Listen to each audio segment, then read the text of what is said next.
This is Ethan Morton from Purdue Men's Basketball, and you're watching Boilers in the Stands.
Hello, welcome to Brags in the Stands post-game show.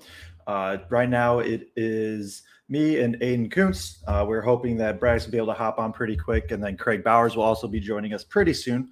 This was just following the Purdue-Maryland game. Purdue gets a 58-55 victory, a dominant first half, and then they never let this lead slip, but they got pretty close. So we're going to just talk through the game, kind of go through our normal format, and, hopefully, if you guys have questions, anything like that, definitely throw them in the comments, and we'll try to get to as much as we can, especially in this first part before Braggs and Kraig can get on. I think maybe try to answer as many questions as we can will be a good way to start. Aidan, what were your thoughts on the game? Yeah, it was a weird game, weirdly officiated and weirdly played. I thought the team looked pretty tired in this game. They were playing their third game in 6 days with Michigan State, Minnesota, and now this one. And I thought it showed, especially in that second half. Maryland came out of the half with a new level of intensity, and Purdue just wasn't able to match it for most of that second half. It's one of those wins to me that feels a little bit like a loss. It's just one of those that, you got the result you wanted, but you don't feel like you played very well. I think probably most of the players and coaches would agree with me on that.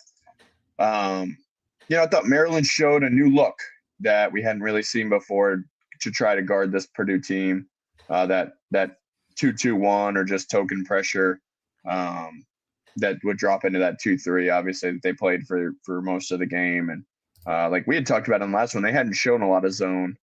I guess they did a little bit against Michigan. But really got Purdue out of their rhythm. Didn't have a ton of good looks from three as Kraig joins us. But I thought it was a one that at least you won, but lots to clean up from that one. They just did not match Maryland's intensity, and they struggled to keep them out of transition, which is something Purdue hasn't really struggled with too much this year. But it was mostly because of the turnover. So good to get a win, but certainly stuff to clean up. Yeah, for sure. So now we got Kraig joining us live. Kraig, what were your thoughts on the game? We just kind of started opening up. Yeah, man, I don't know. It's just they're not all going to be pretty, And one of the things you hear Painter talk about is you got to find ways to win games when not everything's going right. And I certainly think Maryland had a lot to do with that, just the way they applied pressure. We've seen again and again this year, it's really length, especially length at the wings, that can disrupt kind of the offensive flow of this Purdue team. And I mean, they had 25, 26 points at like 10 minutes into the half, and everything looked great. But then they did a really good job disrupting us, and they started to make some shots, right? When they don't make shots, then they can't set up their press, and everything looks a lot smoother and with a lot more flow. But once they started to hit some shots and be able to set up, I think that just disrupted a lot. But at the end of the day, they figured out a way to win the game when they only shot 2 of 13 from 3.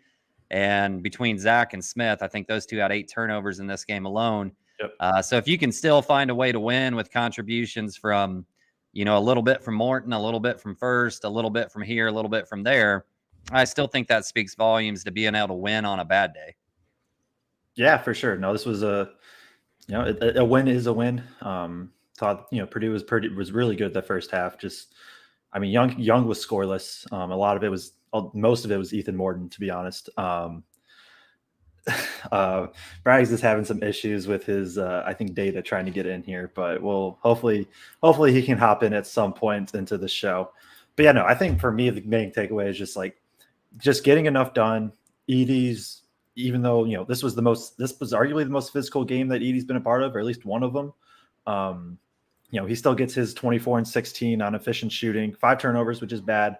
And then Ethan Morton is just a monster on defense. Like, absolutely just shut down Young that first half. I think Young might have probably gotten in the paint like twice. I think he got to 2 floaters that he missed. But those are shots Purdue wants opponents to take. And then that second half, Young started getting going when Purdue started switching. That's really when it happened. They switched 1 through 4 pretty consistently, and then he got it going, and then that leaves the drop. Edie now has to step up. That leaves the drop offs to Reese, stuff like that. But we'll get into all that, I'm sure, as we get into the show. But at the end of the day, it's a win, and that's really all that matters. We'll kind of just throw the stats up here really quick. Just go through some of the key ones. So yeah, 58-55 Purdue. Purdue never trailed in the game. They were only tied for 12 seconds. And even that second half, the lowest, aside taking away that when, Purdue fouled to let Maryland get the free throws to 1 with 5 seconds. Maryland didn't cut it to under 3, I think, the entire second half. Although it felt like it, I'm sure. So, but yeah, Reese had 19 points, 3 rebounds and assists. Hart got going a little bit in the post, 11 points, 5 boards. And then for the Purdue side, the big, Edie 24 and 16 on 10 of 17 shooting, the 5 turnovers. Smith went 8 of 8 for the line for 8. That was all of his points, 4 assists, 3 turnovers.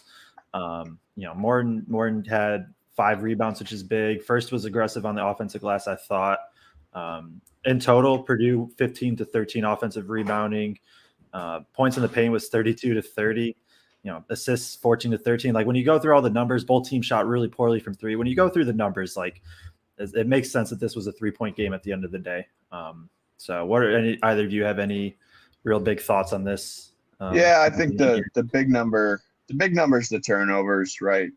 15 turnovers for the team, 9 from Smith and Edie combined, like you said, 8 from Smith and Edie, like you said.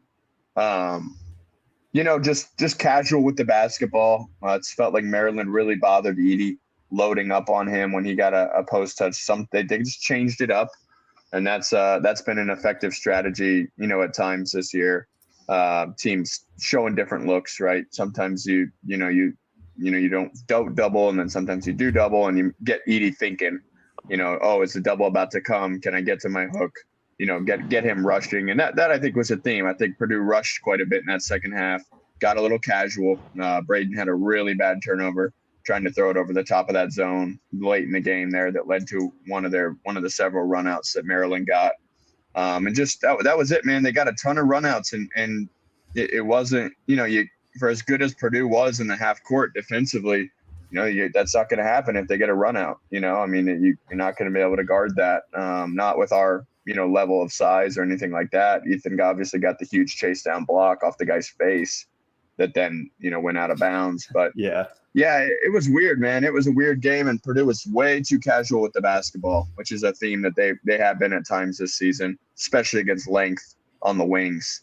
They really took Fletch out of the game a little bit there. He had those 7 points all came early, that banked in 3, the little dump down from Smith. And that, I guess, he he probably hit that little runner at the end or towards the end of the game. But yeah, it was kind of shocking to watch them get taken out of their element because we haven't really seen them struggle with pressure all that much this season.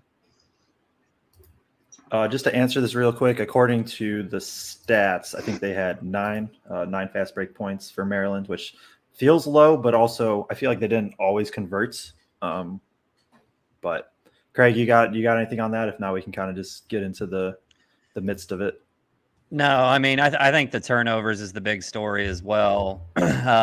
You know, we're going to have games where we don't shoot the three well, and had we just connected on a few of those, you know, this game never gets close and it's comfortable all the way through. But I thought Maryland had a lot to say about that. I thought a lot of our threes came late at the end of the shot clock, didn't really give. There were some guys that got good looks, but they weren't necessarily our premier shooters. They never really gave Lawyer just a wide open, clean look, I don't think today. So to me, it's the turnovers is more of the issue than anything. Yeah, for sure. No, that was a big one. That's probably the highest in a bit, it feels like, at least for Purdue. So yeah, but 19-1 now, still continuing the best start in school history. That's a team that I think Maryland, like, they don't have. I don't like their offense entirely, especially when they can't get downhill like Young can't. But they're long. They're another long team. They're starting four guys that are 6'5" and above. That second half that was the hardest I think Purdue's been pressed all year. If not, it's right up there at the top. And I don't know. Because when I'm thinking back, like Purdue had the 1:10 call, and then there's maybe one other turnover off the press specifically, right? Like I think they handled that just fine. Or am I I thought it was all like half court stuff. It was mostly half court in terms of what led to the runouts. In fact, I think it was all half court in terms of what led to the runouts. But I think it was just being effective in that. Hey, now you're starting your sets from 15 seconds or 20. They were not pushing it. Purdue did not. I don't think felt comfortable pushing it to the corners, trying to get a quick two. Like they're just not athletic enough to do that. Maybe if you can get some penetration and get it to Edie, but the plan seemed to be to try and wrestle that. We talk about that all the time, like who's going to win the battle of pace. Usually Purdue's going to be the team that wants to slow it down. And today, like they wanted to do that. They got it across with this much to spare several times there. And then you're either, well, really it didn't even matter because they were in zone, but most of the time Purdue's got all these elaborate sets and it takes a little bit longer. So if they were in man, if they fell back into man, now you got 18 seconds to get into your set with ball pressure. That's not easy. And then Willard started to drop into that zone, and they got looks for Edie, but again, they would extend that zone. I just thought they did a great job being random with their press. Sometimes they'd send two at Braden, sometimes they'd send two at the wing. Whenever Painter ran that, or Johnson or whoever ran that, the ball screen play against the zone, I thought that worked a little bit better than some of the other stuff they did. They tried a little overload look, and then they tried a little, that one we saw Ivy be so effective at last year, swing it to the wing and then come set the high ball screen and play off that. I thought that was pretty effective, but just didn't look comfortable, man. The length, I think, and like Craig's point, the length and athleticism really bothered our perimeter players in this one. Yeah. And what did they do, Aidan? I was thinking about this on the drive here.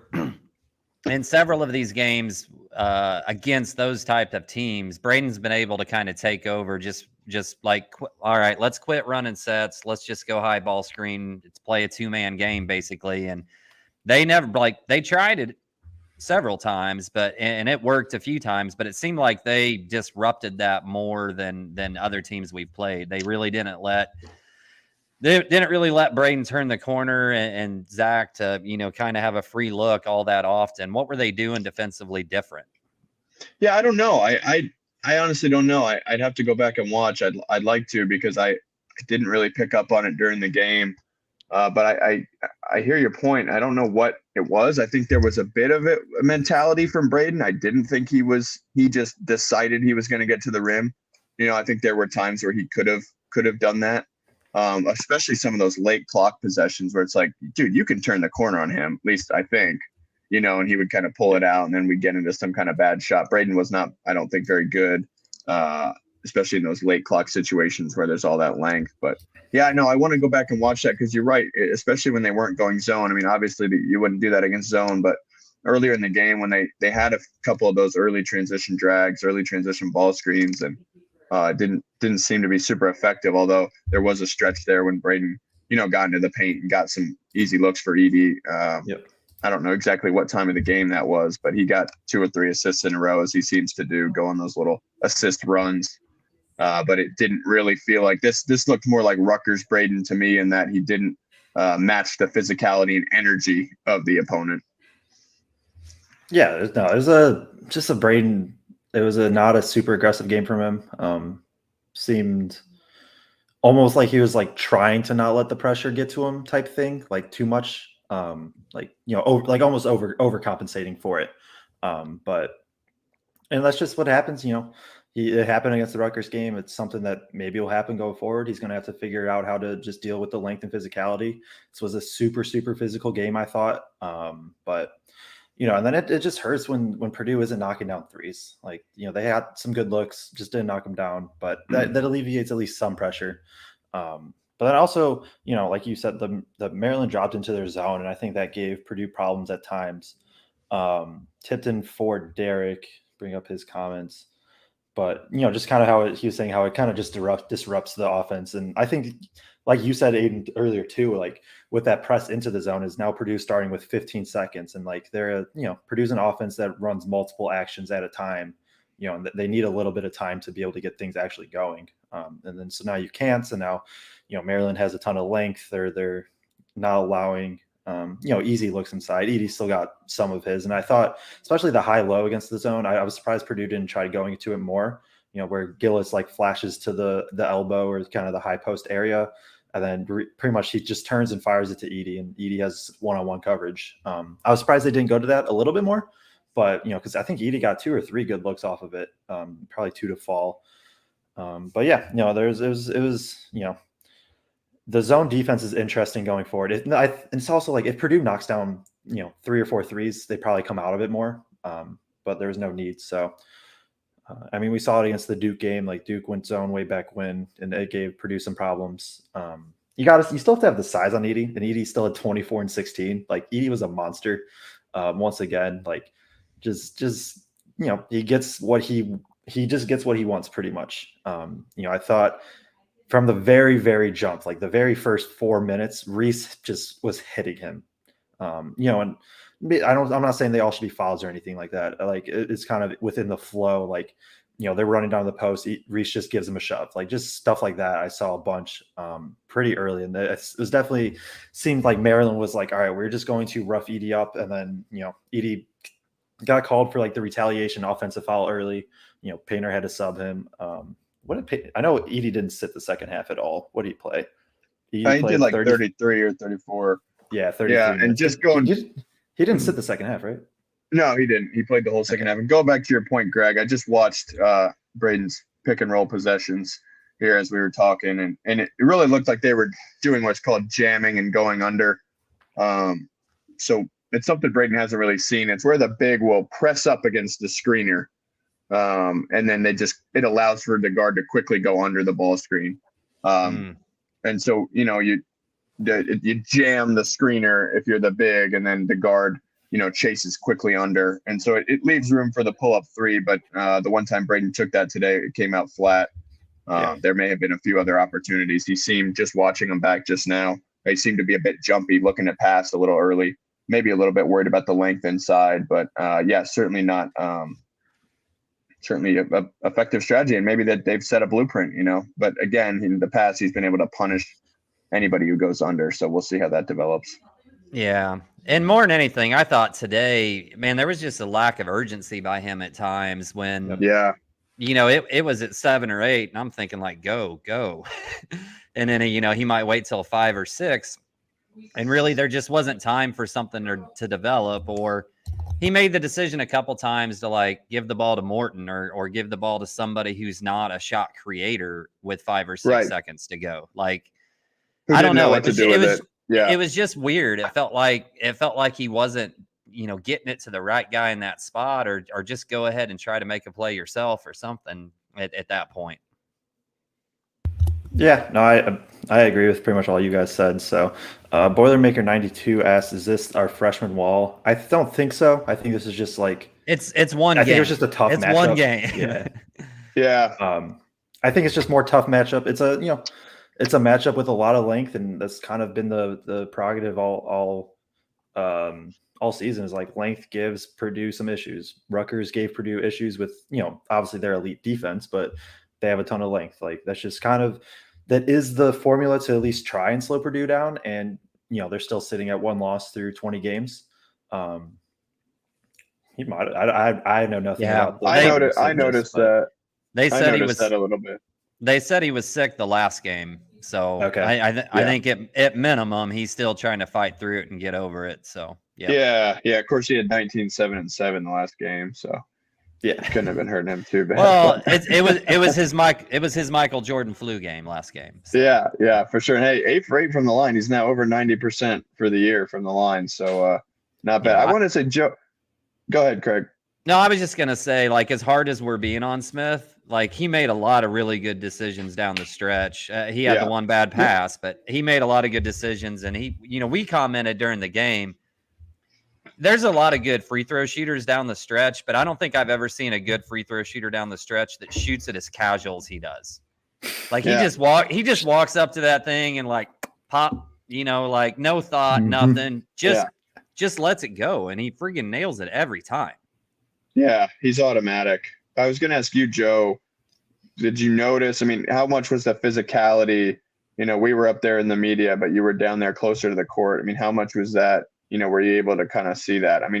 Freaking both teams were 38% from the field. Like it was a total rock fight, as Derek Mulliken said, like tired, ugly, just knock you down, drag it out kind of game. I was wondering kind of what you saw from that closer vantage point as far as the actual physicality of it.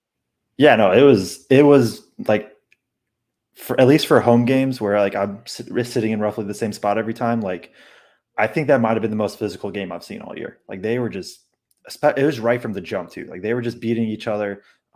Guards were getting really physical with Smith and Lawyer, which is what you do against a freshman guard like that. It was just all over. There was a Reese and what's the back?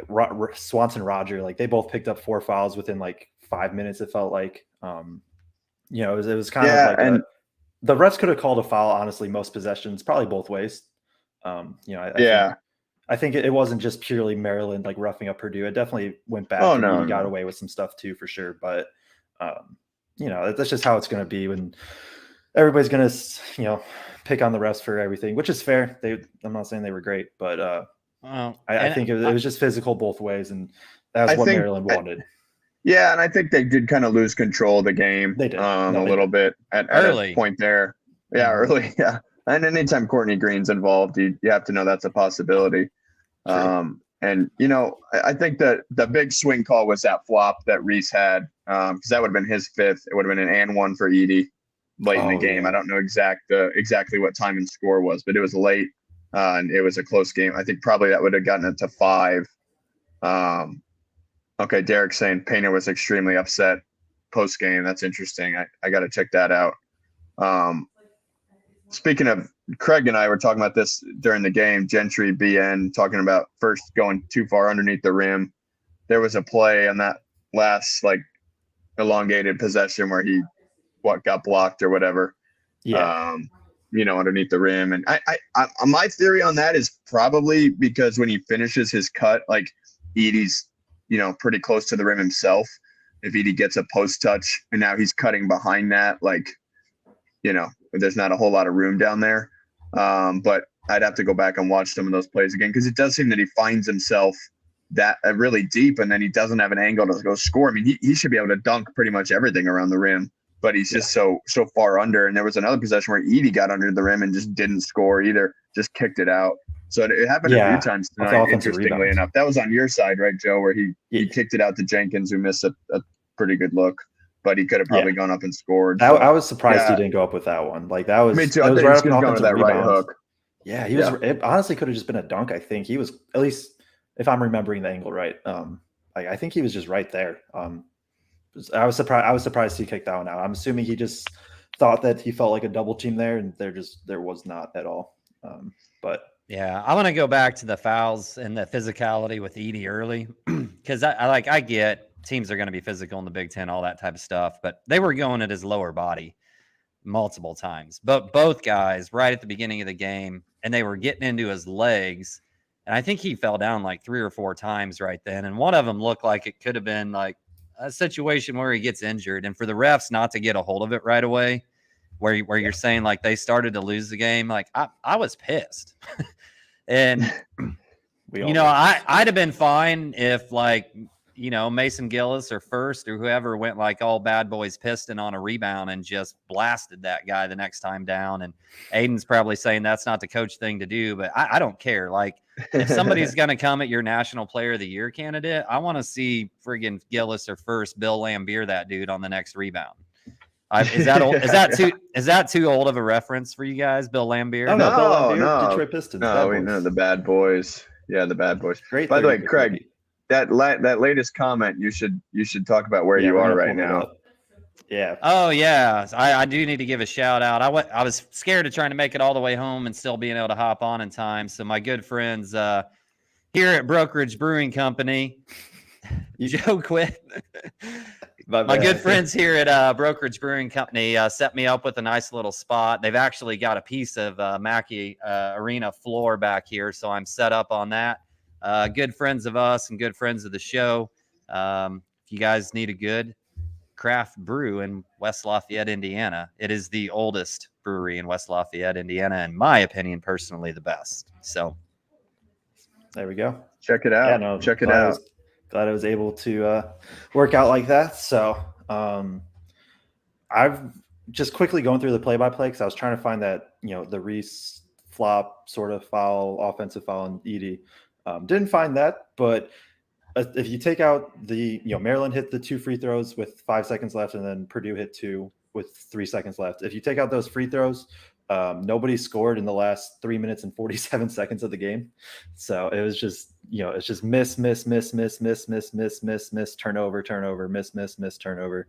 So it was, not an eventful last few minutes. Even just, it was 49-54 with 6 minutes left, and then the final score was 58-55, and like most of those came on free throws. So just an absolute rock fight, like Aidan said.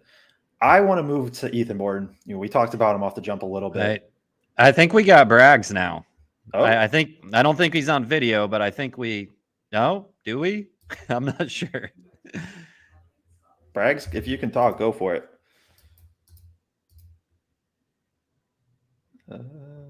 Okay. Let's get back to Morton. Yeah, if Braggs, if it works, then we will definitely get him in. But I sent out a tweet, like I basically just saying like Ethan Morton needs to make, if the season ended today, Ethan Morton needs to make an all Big Ten defensive team. Without a doubt. I mean, Joe Young did not score a point until 14:30 left in the game. That dude is he's gone for like 28, 30, and 36 or something ridiculous the last 3 games. He didn't score until 6 minutes into the second half. Ethan was amazing in that chase down block and transition. Mm-hmm. Oh my gosh. No, and it was the scoring came when they switched. It was, I think the very first one was he kind of high pick and roll. He went to the wing and Lawyer switched onto him, and then he just backed him down. He ended up, I think, with 10. 2 of those were the last second free throws, so 8 besides that, and like I'm sure I'm just not remembering correctly, and he probably scored a bucket somewhere on Morton, but Morton probably gave up 2, maximum 4 points to a top 10, 15 scorer in the league, and he did that after giving up 0 to Battle, like on Minnesota, who's also their best scorer. He's building quite a resume of defending other teams' best players in the league. He's so versatile. He goes from a 6'7" Battle or whatever to 6'1" Young, and they score in completely different ways. And it's just, I think today the length of Morton really caused Young some problems, and just his ability to get around screens. He just single-handedly, not single-handedly because Edie's still, dominant as well in defense, but he single-handedly carried the perimeter defense, like no doubt. Oh yeah, he's just so he is a key reason why they have a top 20 defense per Ken Palm right now. And I mean, they would not have won this game without him. No question about that. No. Because he's building an unbelievable resume. Yeah. Yeah, every other perimeter defender for Purdue today was at a disadvantage defensively. Yeah. Oh yeah. He's the only one with any kind of length similarity to these teams. And you watch it. I mean, I don't know how many of I was struck by this. I don't go to a lot of games live, and he is long. He is big and long, and it's a true wing in a way that Purdue just simply. 6'7". Yeah, he's all of 6'6", 6'7", quick, smart. Just like I don't even want to have the discussion about like, oh, the Morton hate, because it's just ridiculous. It doesn't make any sense. Like, it's so obvious that he is the probably top four most important player in this team. Yeah. And there's just no reason to be clamoring for his benching or whatever what have you. I mean, imagine if we didn't have him today, we would have been throwing Brandon Newman and Jenkins at those wings the whole time and trying to cycle them onto Young. I mean, he affords you the luxury of being able to guard a dynamic point guard like Young, a 6'6" post up stud like Bryce Sensabaugh, who he guarded, Battle, who's a 6'7", 6'8", and he just can do it all. And got switched on to Reese at one point and held his own, worked him really well, got in front of him, worked really hard on that. Like, he is just a stud, and I think it's time people start to really appreciate what he does for Purdue. And when they're higher offensive type games, people, I think that's when people tend to notice and call them out a little bit more. But when they're slugfest games like this, like that's, I mean, okay, Edie's almost always the reason we win, okay? But secondarily, in a slugfest type of game like this, Morton's almost always the next most important reason we win that game because of what he does on defense. Because he can change the game, because he can force them to, help keep a team under 60 points like nobody else can on the team. Yeah. Yeah, no, you just can literally guard whoever. I'm going to be honest, I forget which one of you did. I think it was you, Kraig. You just hit on how like the rest of the other guards were at the disadvantage this game. And I think that was big. It was big that, they couldn't quite get fully going. But they definitely got their shots. They got their, a lot of times with Hakeem hard on Lawyer, it was just be a back down from 18 feet, try to get into the lane. And then that's where Purdue had to just kind of toy with what they wanted. I don't think they ended up at a solution really, but it was, do you leave it all alone and just hope that Lawyer can force a 5-foot miss, or do you bring Edie over to double? I think early, let's see, they were going that way. So early second half, maybe a little bit first half too. I think they did a really good job of doubling. Edie doubled at the right time, but then that second guy, which is the big one, as like the opposite low man, he rotated over to Reese really well. Yes. And I think that second half is when it fell apart, and then Reese got 3-4 buckets just off dump offs. And same thing even with once or twice, and Maryland went to their empty side pick and roll with Young and Reese, and just the guy. So with that, like Edie's helping on the ball. Whoever's help side on the opposite corner like has to come over and just stop, the big man. And I think first half very good, second half it kind of fell apart, and I think that's a big reason why Reese got up to 19 points. I think that was a pretty big reason why. He's pretty good. Like he's good. I like his touch around the rim, and he's got he went into Edie a couple of times and just kind of, I don't know, figured out how to sneak that shot up around him. He's a nice young player, man. Yeah, no, that's a good player. Good player. I was just, before you say any thoughts on that, I was at some point either today or in the future, I want to talk about like who the second worst starting big is in the Big Ten. Because like when I go through the list, it's just like, oh no, he's good. Oh, he's good. And then you just kind of just like, I don't actually know who. The first I would say is Najai, just because he's young. But we don't have to talk about that. If we want to talk about it right now, we can. But I figure we keep this still. I want to talk about this right here. I saw this from a couple of different people on Twitter too, that it seemed like, I don't know. I don't know if it's just the way the ball came off on some long rebounds and stuff, but on misses in half court, it kind of seemed like they were kind of leaking out, cherry picking or something there with somebody. Aidan, thoughts? Yeah, I don't know. I'd love to go back and watch it. Like, it seems that that's been a bit of a lingering problem, the long rebounds for Purdue that over the past couple games. I But think they had a guy that seemed like he was, 10 feet out in front of us going the other direction multiple times. Yeah. I don't know if that was a strategy or just kind of how they play it, but yeah, it was bad, and it was a big reason why the game is what it was. I mean, they were able to get out in transition, and really this year Purdue has done an excellent job of stopping teams from doing that.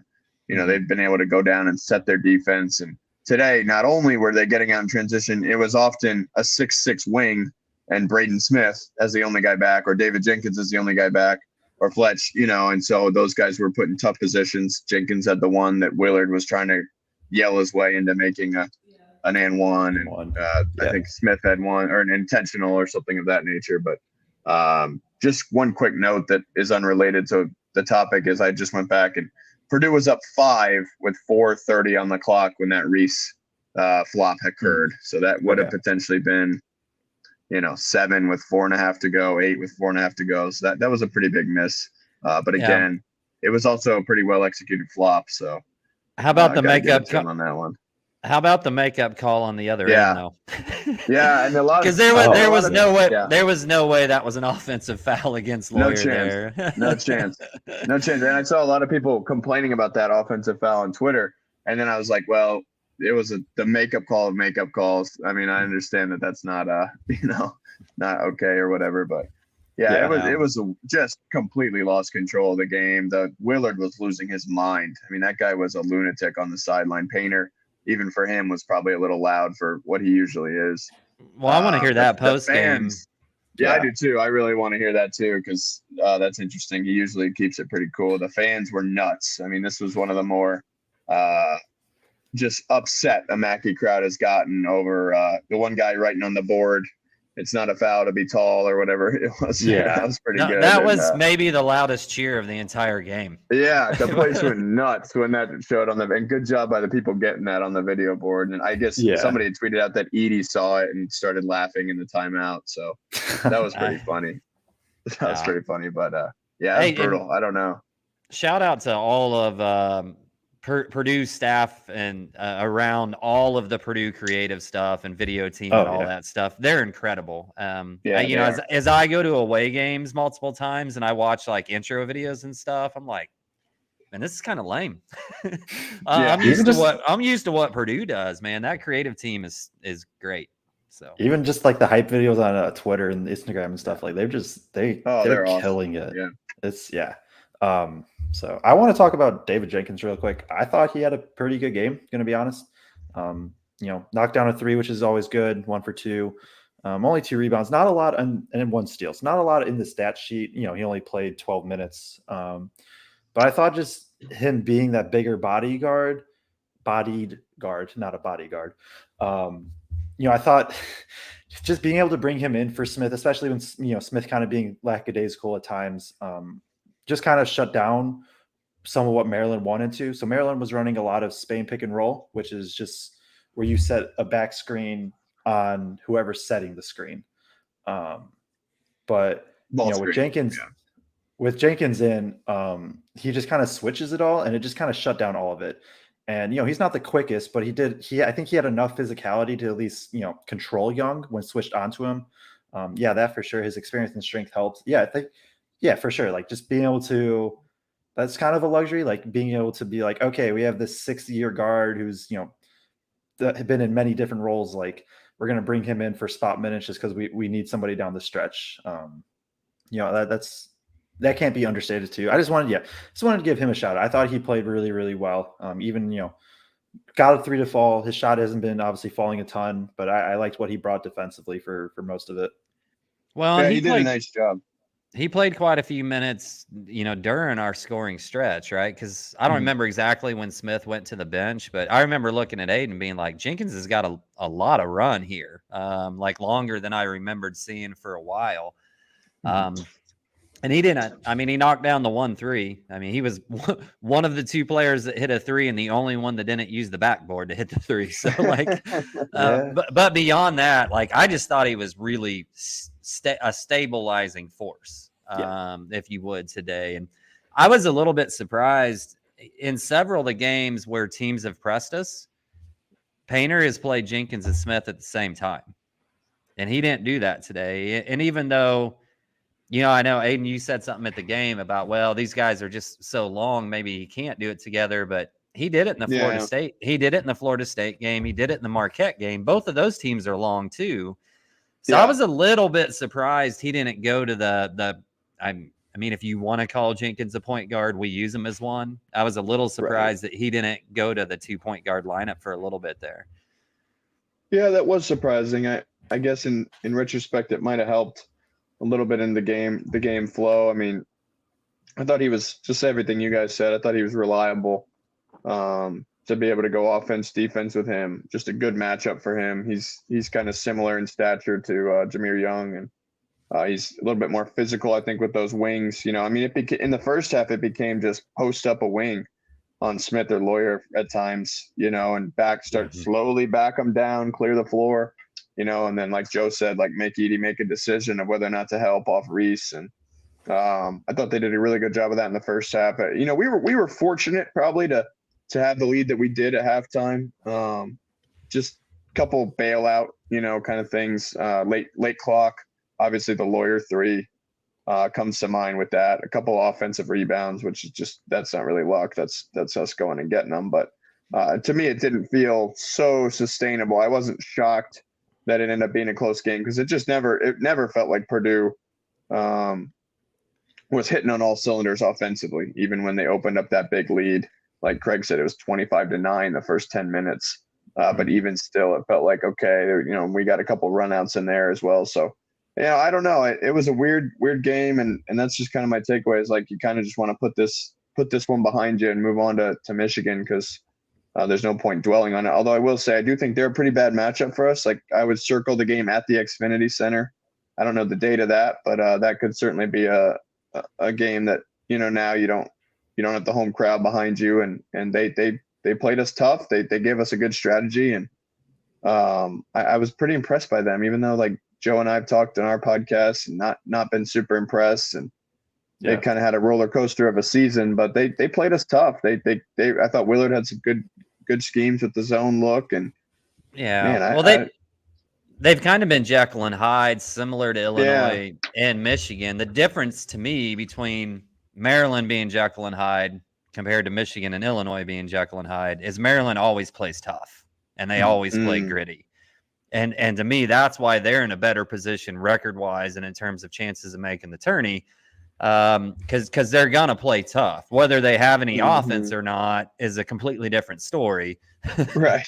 But they're going to play tough. I want to bring this up because I've seen several analysts watching games talk about this too. This happens every year. They come into the year and they say, we're going to make a point of emphasis of X, Y, Z. And you watch the first 15 games of the season and the refs are calling it, like making a point to call it. And then all of a sudden it's like it seems to disappear. And I was watching a Big 12 game and the analyst was like, 10 games ago, that would have been a flop call.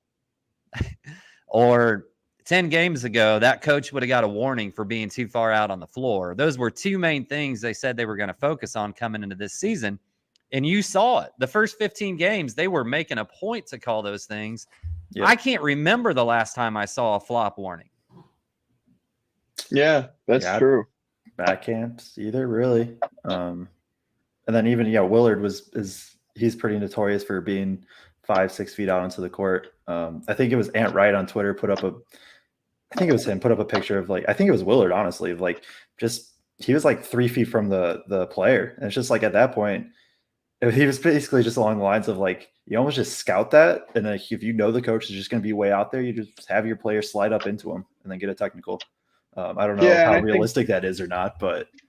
Well, I don't know. But it does feel like we're at a sort of a point of reckoning with the refs in the Big Ten and the way the league's officiated, not from a Purdue fan perspective, just from as a league. You had Micah Shrewsbury talking about it after the Purdue Penn State game. A ref didn't even know his name at Michigan. That's unacceptable. It seems to me that and Shrewsbury said it really well, and I'd encourage anyone to go back and watch that post game because he just talked about you got to do some scouting as a ref too. You got to know how the teams play, and teams are going to play different than other teams. Teams have different strategies. You got to know that one team has a 7-4 behemoth that is going to have to be called differently than others. You got to know that Penn State plays an up and down style that's different than other teams in the league. You got to know the freaking coach's name.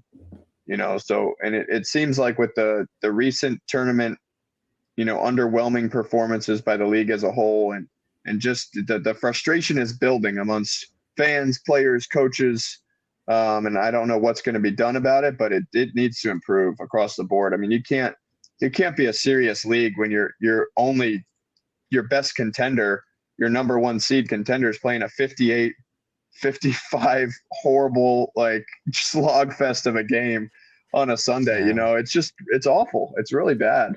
Well, yeah, I mean, Ant tweeted, I think it was during this game or maybe earlier, that the Big Ten's got a problem because the refs won't call the game tight, like is happening in other leagues. And his point was it's not allowing for different styles in the Big Ten because they're going to let so much physicality go. Then you got to play a certain way, and you can't get away with some more of the finesse type of offense maybe at times or whatever. And you need guys that are going to be bruisers and whatnot. And his point was it's limiting our chances when we get to the tournament because we're not built to necessarily play that way with a lot of our teams. So I don't know. I mean, the guy played the game, so I'm not gonna question that. Yeah, no kidding.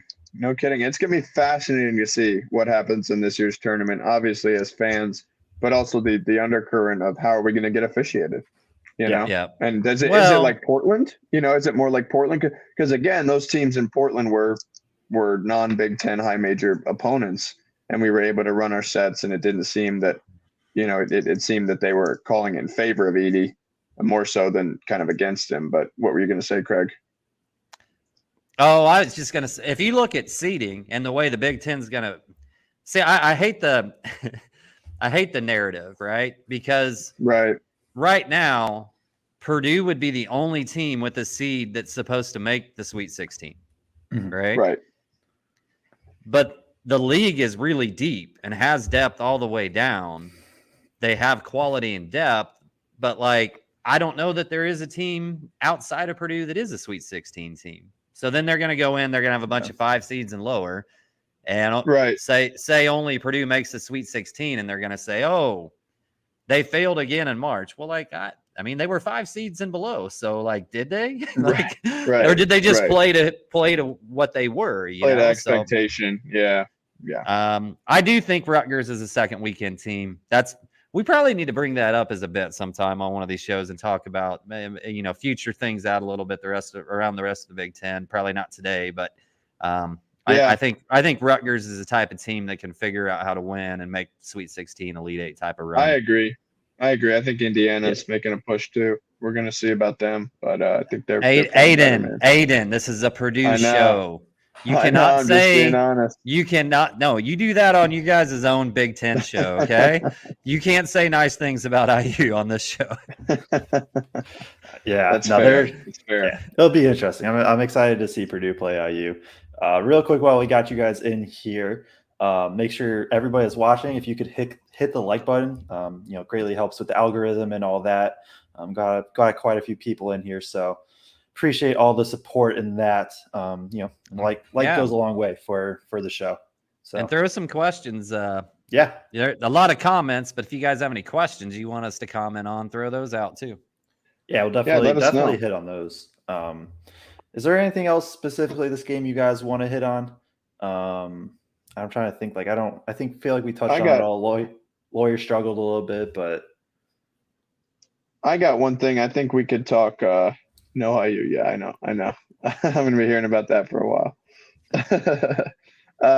I was going to say, just on the TKR front, he saw a layup go down in the first half, which was nice, but seemed to be, you weren't going to take Edey out in that second half, and he was, again, the odd man out. I thought he battled when he was in there. He battled there big.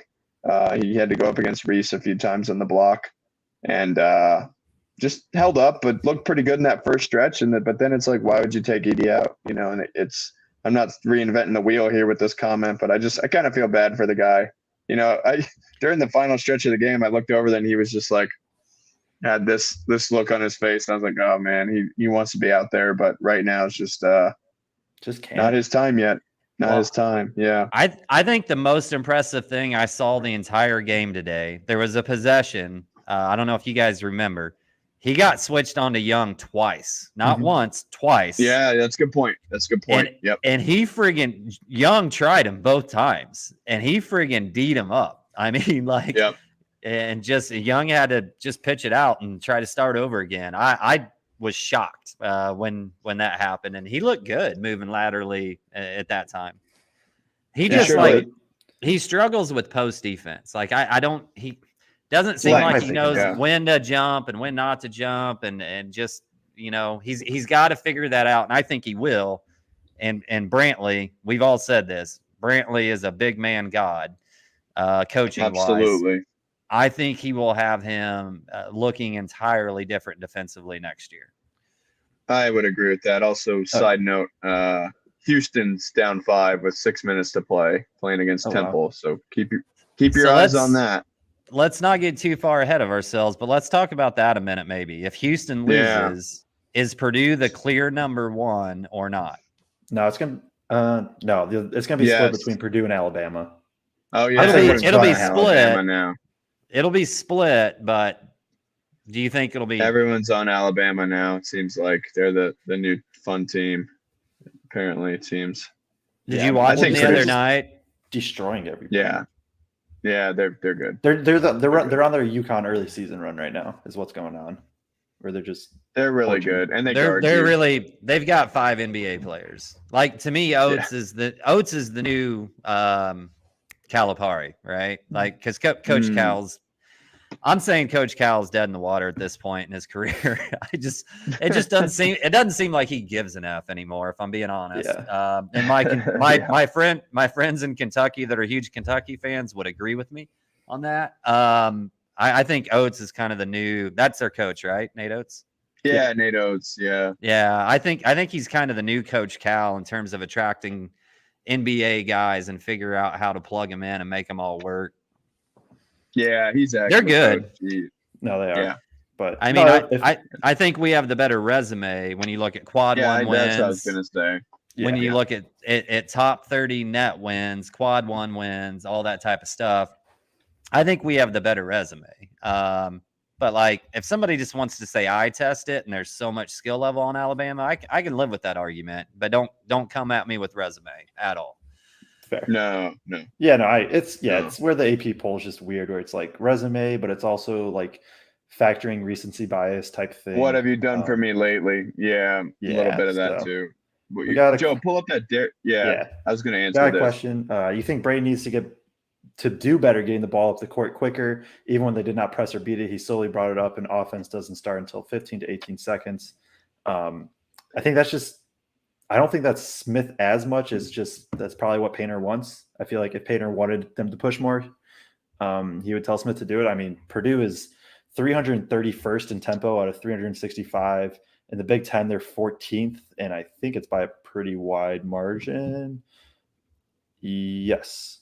Yeah, so, Purdue's per KenPom, the second slowest team is Rutgers at 63.4 for tempo. Purdue's 61.9. Maryland's second to your third slowest at 64.4.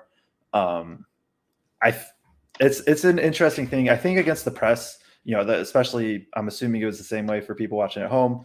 In the stadium, they were stressed when the clock got to like 23, except for I think the players on the court. But it's Purdue's going to use all their clock. They want to slow the game down, and part of that is Braden just bringing it up slower. For me, just from like knowing how the numbers work, or not, that sounds bad. Like having learned from numbers, like I think it's like every second is 1 point per possession more per 100 possessions. Like better you do, the quicker you bring it up. I don't think Purdue necessarily should like run in transition just because you have Edie and you need to get him set and all that stuff. But I personally would like to see it a little more, maybe start at 23 instead of 20. But against the press itself, I think, that's just, Purdue's just going to beat it. And Smith was, for as much as he looked lackadaisical, he did seem confident against the press to me for the most part. Just Purdue in general. I think that they knew what they were doing. They knew if Maryland did bring two, like somebody was going to be open, and I think they handled it well. But I think it is an interesting thing. Like Purdue really, really slows the game down. So I don't know if you guys have any thoughts on it. Yeah, I think I'm with you for the most part. I think in the half court, again, we talked a little bit about this earlier. I think he could beat his man maybe off the dribble a little more occasion. But again, when you're Braden's size, you're wary of another 6'7", 6'8" defender flying at you, especially in that press. I thought they did a really good job of being random with it and just, hey, I might send two here, I might send one here. And so now from Braden's perspective, if he starts to fly up the floor, what if they send another guy and then he's trapped? And, I think he wants to be able to see the floor. And I think you're right. Like Painter never was telling him to rush. And so again, you listen to your coach there. I know some fans would rather they just, beat the press. And I agree. I think they could have at times. And I agree with Joe. They could push it at times. But you guys see, he is Braden's a bit erratic around the rim at times, when he doesn't have a ball screen. He gets flying downhill and kind of can throw some bad stuff up. He missed the one today with the right hand that all he would have had to do was hit the rim and Edie would have thrown it back down. And I think he had maybe another one. Well, the other one he got fouled on, but point being, like, he's just doing what his coach is asking him, like Joe said. And they're going to slow it down because they think that they can run really good offense and beat you. And so far they've been proven to be correct on that. Well, and a couple of times when they got in trouble is when somebody tried to dribble through it. Like when they thought they saw an opening and tried to take off and then they got trapped. So I don't know. I kind of laugh sometimes when people are like, just go. Well, like, they're setting up stuff on purpose. Right. That's what they want you to just go in that path, a lot of times. Because they're huge and athletic. Yeah. Right. Yeah. No, yeah, for sure. It's just, the most of the turnovers were half court, and I think they're an issue. Like, I think the turnovers are, quickly becoming not just like a one-off thing. They're still good with the ball. I'm not saying that, but I think the turnovers are creeping up a little bit. To answer the question, from my understanding, yes, they could all, I believe, have 2 more years if they want. Actually, 3, right? Because then you get like a 5th year. I think this is Edie's third. You get 4. Gillis only has 1 more year. Oh yeah, because Gillis is ahead. You're right. Yeah, Morton and Edie don't get a redshirt year because they didn't redshirt. They get a COVID year because of COVID, so they would get 2 more years each since they're both true juniors. Yeah. Gillis is listed as a junior because he redshirted, but yeah, he only gets 1 more year. So they can all be back, and then the other 2 could be back after that. Obviously, Morton would be probably the most likely candidate to stay both years. Yeah. But we'll just see how it shakes out. I mean, it's interesting to think about that, although it might be better for another time when we're not in season. Yeah, no, for sure. Just looking at the turnovers. So this was 25 turnover percentage. So Purdue turned it over on 1/4 of their possessions. That is their second most on the year. The only one that had more was West Virginia. 4 of the worst 6 have come in the month of January. Against Rutgers, Ohio State, Nebraska, and Maryland. So I don't know if are you guys worried about it at all? Do you think it's just, teams figuring out Purdue more, just throwing different coverages at Edie? Do you think it's Smith and Lawyer, like, just getting into the bog of mid to late Big Ten play? Or is it just not really concerning you? You think it's more just kind of a couple games that got away from them? I'm sorry, I missed the beginning of the question. I was checking the Temple and Houston score. All good. Dedicated fan. Yeah, I don't know. I mean, I think I think the bigger thing today is more so than any of the other games is so many of them were live ball turnovers and led to the points off of that. And a lot of the other games we've kind of contained that, or maybe Edie kicks one out and it gets picked off or whatever, but you got enough people back to stop the ball. And I thought today really more so than any other game, our opponent was able to create some turnovers where they got out, and there was probably 6 or 7 of those, right, where they were just so far out in front. Oh yeah. Jenkins made a smart play on one of them, and then we had a few Morton people did 2-on-1.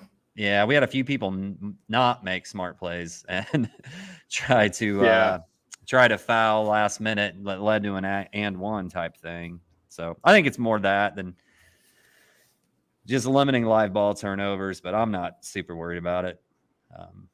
Yeah, I think conference play, they start to scout you a little bit more. That could be a piece of it as well. I don't know. I'm not super worried about it, but it's something to monitor for sure. Because it's not like we're playing juggernaut defensive teams in most of these games, either. A lot of them are pretty unforced. Edie still kind of struggles at times with extra pressure and just making that decision. That's hard, man. And when you think about someone's, it's like, I just got the ball and I don't know whether or not a 6'9" athletic dude is about to come foul me, and so it's like, I don't know. It's a difficult decision, but he's obviously can continue to work on that. But 5 today was pretty harmful. A couple of those being live ball and going the other way. Those were a few times, Kraig, where like, especially on the Edie ones, they just jumped them and then there wasn't anybody in front of them. And Smith usually comes from just carelessness, just trying to do too much. That first one he had was really bad, where he flipped it over his head and just there was no one there. So I think at times he overpasses. We know that about him, but that's not really something you're going to coach out of him, because you're going to get spectacular and you're going to get, frustrating with him. Yeah. Maryland is a top 30 defense on Ken Palm. So they're no good. They're no chump, which amazingly enough, when checking this, we're up to 17th now in the country defensively.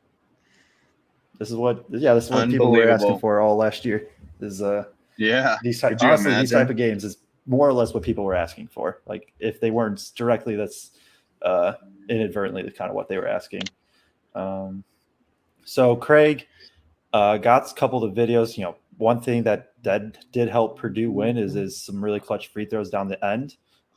16 of 18 overall, 8 of 8 from Smith, and I think he hit 4 or 6 in the second half.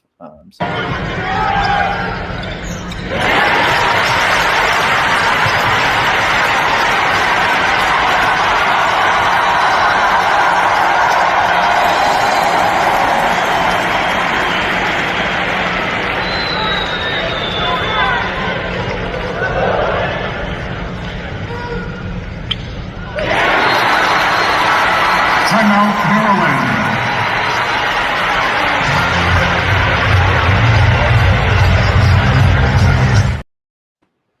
So there was those, and like you said it earlier, Kraig, just so casual. Just gets up, knocks him down, and as bad as he played today, I should say not up to his standard that he played.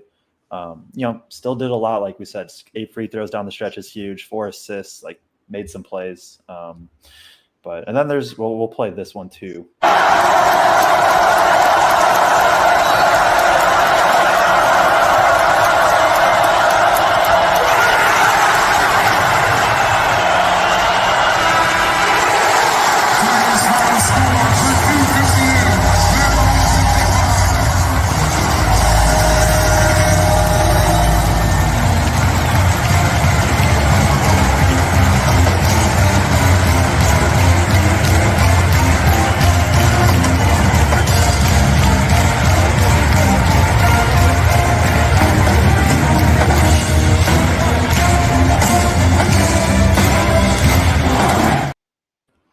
So that was the final play. Honestly, Jameer got a decent look.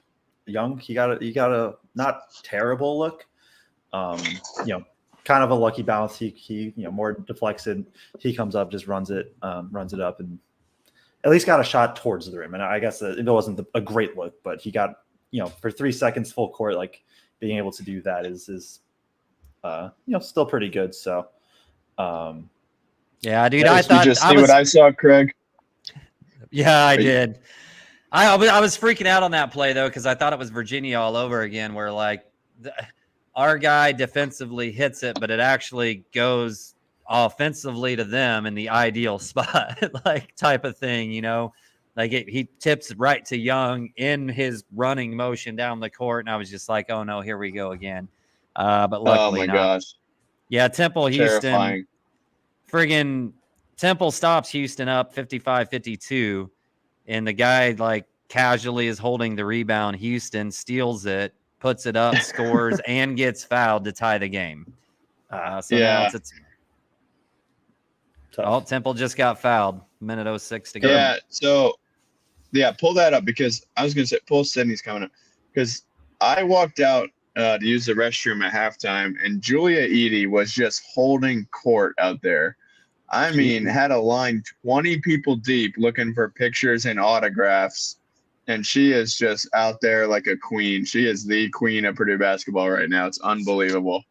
Oh, she's awesome. Like she commented on one of my tweets once, and I was like so ecstatic. I was like, oh man, she actually, she commented back on one of my. I think it was something about like it was some joke about Edie. Were you fangirling, Joe? A little bit. I mean, come on. She's from everything on the outside, obviously that we see, she's awesome. But yeah, I don't know. Is there I think we're winding down to the end. If anybody has any questions, definitely put them in the comments. If you're still here, make sure to definitely hit the like. Braggs is happy that he was able to contribute. Hopefully next time will be a road game, but next home game, hopefully be able to get him in too. We'll figure out what exactly, or he'll have to figure that out. I don't know. That's on him. But I think he's gonna on some of those games that are on weekend games. He's gonna stop here with me just before he heads home to make sure, and probably even more so now that he's having trouble getting a connection. So, do want to before we wrap up, throw a shout out again to Brokerage Brewing Company for hosting me today, and maybe Braggs and I both here in the future post game on a home game. West Lafayette, Indiana, oldest brewing company. There it is. So, all right, we'll just kind of, wrap it up here. Aidan, we can go to you first. Just kind of, take away thoughts, stuff like that, and then where they can find you. Yeah, find me at Aidan Kunst on Twitter, AIDANKUNST. But, I think it was a much needed win to stay atop the Big Ten. You would hate to have dropped the second game at Mackey this early into the conference season. I don't know, just impressed with Maryland, man. They made it a dogfight. They really took advantage of a Purdue team that seemed to be pretty tired at playing their third game in 6 days, whatever it is, hard-fought game at MSU, and then hard to call that Minnesota one a real game, but, still third game, a road trip, coming back home. I think, again, I would say they got a bit fortunate in that first half. I don't think they played quite as well as the score indicated.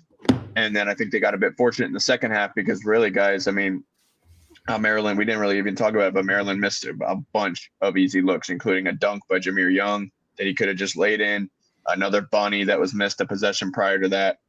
So Purdue, and then they gave up a couple offensive rebounds. They just weren't locked in that second half. They didn't match Maryland's energy. They didn't match the intensity level. Not too concerned in the long haul. I still feel real good about where this team's at. But certainly that was a grinder of a game and a tough watch if you're a Purdue fan. But good to come out on the winning side, and happy we did so. And now it's on to Ann Arbor on Thursday. Yeah, exercise some demons for sure. All right, we'll throw it over to you, Kraig. Kind of your last thoughts, and then where they can find you and all that fun stuff. Hard win, ugly win, Big Ten win. Win's a win. Glad it happened. Glad we figured out a way to get it done. I think, I talked about moving up in the KenPom defensive ranking, but I think it really speaks to how this team is growing on team defense. It's not just Zach and Ethan, but we have some guys that have some disadvantages, but they figure out how to play good enough that we're moving up that KenPom top defensive ranking. And I think that's something that gets Purdue fans super excited too. Maybe not used to seeing that on a couple of the other really good teams we've had in the last couple of years. So I think everybody's jazzed up about that. But I think Michigan is going to be real interesting. Michigan is up and down, Jekyll and Hyde all the way around. And Dickinson presents a different kind of challenge than Zach's seen all year. He can match him somewhat in terms of size and just body and physicality. but he can also pick and pop and shoot threes. And it's kind of hit or miss with Hunter, whether he's hitting those threes or not. But if he is, then it's going to present a challenge. And Howard on the wing, Howard's long and he's good and he's athletic and he's probably got an NBA player next year. So it'll be interesting. Sometimes this Michigan team like forgets that they have the second best center in the Big Ten on their team and just doesn't give him the ball for like 7 or 8 minutes for some reason. So I'd love to see that. Yeah, for sure. So yeah, my kind of final thoughts are just a win that you just get and you just kind of move on. Defense was really, really good for the most part. Let some stuff up in the second half. Morton solidified himself as a top defender. I think, he already did that, but and just a game that you learn from. I think, Smith realizes he probably needs to get going a little bit more. Lawyer's going to learns a little bit more about having to deal with some physicality and length. And then, Edie just continues to get his of 24 points and 16 rebounds, 2 blocks. And I don't know how much we really talked about him. And that's just kind of a testament to how good he is. Like 24 and 16. And it's not like some crazy stat line that we're like, oh, we have to talk about all this. Like, it's just this was insane. Yeah. It's just like, oh yeah, no, Edie played well, solid game from him, but just absolutely moves people and just fun to watch. So yeah, and then you can find me on Twitter at Joe_Jackson2210. I will have a film game breakdown tomorrow, a Twitter thread up sometime tomorrow, not sure exactly when. And also do some writing over at cbbreview.com. And then we also, me and Aidan, as kind of mentioned before, we do Feed the Post podcast, which we come out twice a week. We will have a Purdue specific episode out probably tomorrow. If not tomorrow, then it'll be out Tuesday. And then we'll have a Big Ten one out later in the week. So we will be back, I assume, Thursday. What's up? I forgot to tell people where they can find me, Joe. Oh, yeah. On Twitter. Oh, no, it's not your bad. I forgot. It's like my first time doing the show. On Twitter, Boiler Diehard or at Kraig Bowers 34. And then, as always, we the main place where I kind of started all of this was in the Boiler Diehards Facebook group. I think we officially eclipsed 10,000 members today, if I remember. Seeing the messages from the other admin, place where we bring all Purdue basketball and other sporting news together into one site to kind of funnel that information. We've got multiple reporters that share directly to that site. Jerry Palm is a member. Some Sports Illustrated, Indy Star guys, whatnot. They just share directly to the group, so you can find a lot of your Purdue information there. Yeah, no, definitely make sure you go check that out. I assume we'll be back Thursday. I have not ran it by you guys because it is a 9 p.m. tip. I don't know if that's like past your bedtime or whatever, but I'm up till like 1 every night, so we're good. There you go. Aidan might be the one. Yeah, true. No kidding. I have a game that night, so I'll probably catch the second half, but I'll jump on with you fellas as always. Right. And what's your position coaching, Aidan? Varsity assistant and head freshman coach over at West Lafayette. So hey, 8 seconds to go in the Houston Temple game, by the way. Houston ball, Temple up 1. Give us a play-by-play. Right. Joe, give us a play-by-play. I don't have it up. I'm probably the only one that doesn't have it up, so one of you's got it. Oh, no. Oh, block! No! No, you got to tell us. I don't know what's going on. Houston ball with 1 second. Temple blocked 2 shots in a row right at the rim. Blocked 2 of them in a row right at the rim. They got ball out of bounds underneath. Yeah. Are we allowed going to the monitor? So it's going to be another 10 minutes here. We'll sign off. Are we allowed to do that? By the way, are we allowed to call game act? What's happening in the game? Why not? Sure. I don't see why not. I don't know. So why not? All right. We are go Owls. Go Owls. Yeah.